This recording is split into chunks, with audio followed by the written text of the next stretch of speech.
ನನ್ನ ಗುರುವರಿಗೂ ಹಾಗೂ ನನ್ನ ಮುದ್ದು ಮಕ್ಕಳಿಗೂ ಶಿಕ್ಷಕರ ದಿನಾಚರಣೆಯ ಶುಭಾಶಯಗಳು. ನಾನು ಏನು ಹೇಳೋದಕ್ಕೆ ಇಷ್ಟಪಡ್ತೀನಿ ಅಂದರೆ, ಯಾವಾಗಲೂ ನಾವು ಯೋಗಿ ಎನಿಸಿಕೊಳ್ಳೋದಕ್ಕಿಂತ ಉಪಯೋಗಿ ಎನಿಸಿಕೊಳ್ಳೋದು ತುಂಬ ಮುಖ್ಯವಾಗಿರ್ತಕ್ಕಂಥ. ಹಾಗೆ ಪ್ರಖರತೆಯನ್ನು ಹೆಚ್ಚಿಸಿಕೊಳ್ಳೋದಕ್ಕಿಂತ ನಮ್ಮ ಸ್ವಭಾವವನ್ನು ಹೆಚ್ಚಿಸಿಕೊಳ್ಳೋದು ತುಂಬ ಮುಖ್ಯವಾಗಿರ್ತಕ್ಕಂಥದ್ದು. ನಾವು ಮಾಡಿರ್ತಕ್ಕಂಥ ಕಾರ್ಯದಲ್ಲಿ ಪ್ರತಿಫಲವನ್ನ ಅಪೇಕ್ಷೆ ಪಡುವುದಕ್ಕಿಂತ ನಾವು ಮಾಡುವಂತಹ ಕಾರ್ಯ ತೆರೆಮರೆಯಲ್ಲಿ ಇಟ್ಟು ಅದು ಹೇಗೆ ಒಂದು ಮಾರ್ಗದರ್ಶನ ಆಗ್ತಕ್ಕಂಥದ್ದು ತುಂಬ ಮುಖ್ಯವಾಗಿರ್ತಕ್ಕಂಥದ್ದು. ಅಂತಹ ಒಂದು ಕಾರ್ಯವನ್ನ ನಮ್ಮ ಈ ಹಿರಿಯ ಜೀವಿಗಳು, ಹಿರಿಯ ನಾಗರಿಕರು ಮಾಡ್ತಕ್ಕಂಥದ್ದು ಎಲ್ಲರಿಗೂ ತುಂಬ ಹೆಮ್ಮೆಯ ವಿಚಾರವಾಗಿರ್ತಕ್ಕಂಥದ್ದು. ಯಾಕೆ ಅಂತಂದ್ರೆ, ಇವತ್ತು ನಾವೆಲ್ಲರೂ ಕೂಡ ಏನಪ್ಪಾ ಅಂದ್ರೆ ಹಳೇದು ಅಂತ ಹೇಳ್ತೀವಿ.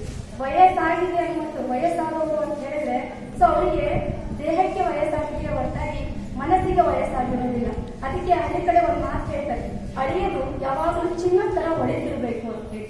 ಯಾಕಂದ್ರೆ ಅದು ಚಿನ್ನದ ತರ ಹೊಳೆತಿರ್ಬೇಕಾದ್ರೆ ಆ ಬೆಳಕಿನಲ್ಲಿ ಸಾವಿರಾರು ಜೀವಿಗಳು ನಾವು ಆಶ್ರಯವನ್ನು ಪಡ್ಕೊಳ್ತೀವಿ. ಸೊ ಹಾಗೆ ಇವರು ಒಂದು ಆಲದ ಮರ ತರ ಇವರ ಒಂದು ಆಶ್ರಯದಲ್ಲಿ ನಾವೆಲ್ಲರೂ ಕೂಡ ಇದ್ದೀವಿ. ಅದು ನಾವು ತುಂಬಾ ಮುಖ್ಯವಾಗಿರ್ತಕ್ಕಂಥದ್ದು. ಅಂತಹ ಒಂದು ಕಾರ್ಯವನ್ನು ಇವರು ಮಾಡ್ತಾ ಇದ್ದಾರೆ. ಅದಕ್ಕೆ ನಾವೆಲ್ಲರೂ ಕೂಡ ಹೆಮ್ಮೆಯನ್ನು ಪಡಬೇಕು.